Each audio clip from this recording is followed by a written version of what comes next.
আসসালামু আলাইকুম মিনুস ভাই, কেমন আছেন? ওয়ালাইকুম আসসালাম ওয়া রাহমাতুল্লাহি ওয়া বারাকাতুহু। আলহামদুলিল্লাহ। আচ্ছা মিনুস ভাই, আপনি তো বয়স্ক মানুষ, আপনার তো যথেষ্ট ধারণা আছে, অনেক কিছু আপনি দেখছেন আমাদের দেশের। কিন্তু আমাদের সাবেক প্রধানমন্ত্রী কিন্তু কোনো না কোনোভাবে উনি দেশ থেকে পালিয়ে চলে গেছেন। এখন তো দেশটা আমাদের। তা আমাদের দেশে যে ভাঙচুর হচ্ছে, এই রাষ্ট্র গণভবন থেকে লুটপাট হচ্ছে, জিনিসগুলি নিয়ে চলে যাচ্ছে, এই ক্ষতি তো আমাদের, এই দায় কে নেবে? এইটা কেন করছে আমাদের দেশের মানুষ? আসলে বিগত 18 বছরের মানুষের যে অত্যাচার নির্যাতনের যে শিকার হয়েছেন, ওই ক্ষোভগুলা তারা এখনো কন্ট্রোল করতে পারেন নাই।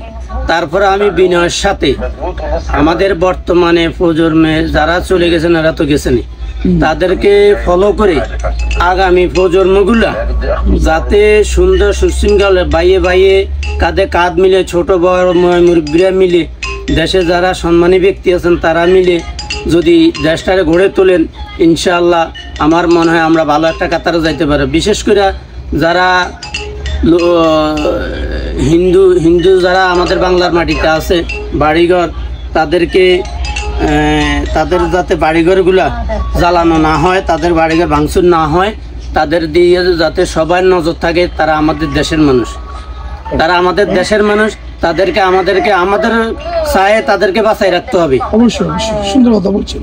তাদেরকে আমাদের ছায়ে বাঁচাই রাখতে হবে। আমি অত্যন্ত মান্যগণ্য একজন ব্যক্তি আসিফ নজরুল স্যারের উদ্দেশ্যে বলবো, আসিফ নজরুল স্যারের উদ্দেশ্যে বলবো যে আপনি ইনশাল্লাহ, আপনাকে যথেষ্ট ছাত্ররা আপনাদেরকে সম্মান করে, ছাত্রছাত্রীরা, ইনশাল্লাহ আপনি সেই দিকে দৃষ্টি দিয়ে তাদেরকে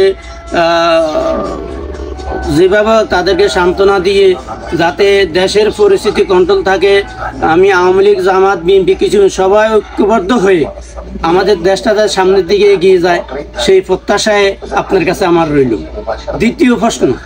দ্বিতীয়টা হলো যে আমাদের দেশের যে বর্তমান যে ভয়াবহ পরিস্থিতি, এটাকে যাতে কোনো রাজনীতিবিদ সরকার গঠন করে এইভাবে দেশ থেকে ফেলাই যেতে না হয়, যাতে দুর্নীতিমুক্ত হয়, যাতে দেশের কাঠামো উন্নত মূল্যের হয়, যাতে 2 দিন পরে ভাঙ্গা না পড়ে, বাস দিয়ে সার ডালাই দিয়ে ধরনের কোনো কিছু না হয়, যাতে দুর্নীতিমুক্ত থাকে। পুলিশ প্রশাসন ধরে সব সেক্টরে ইনশাল্লাহ আপনারা নতুন করে সাজাই তুলবেন। আমাদের দেশটা আমরা এগিয়ে নিয়ে যেতে চাই। খুব সুন্দর উপস্থাপনা করছেন, ধন্যবাদ আপনার এই সুন্দর উপস্থাপনা করার জন্য। ওকে, আসসালামু আলাইকুম।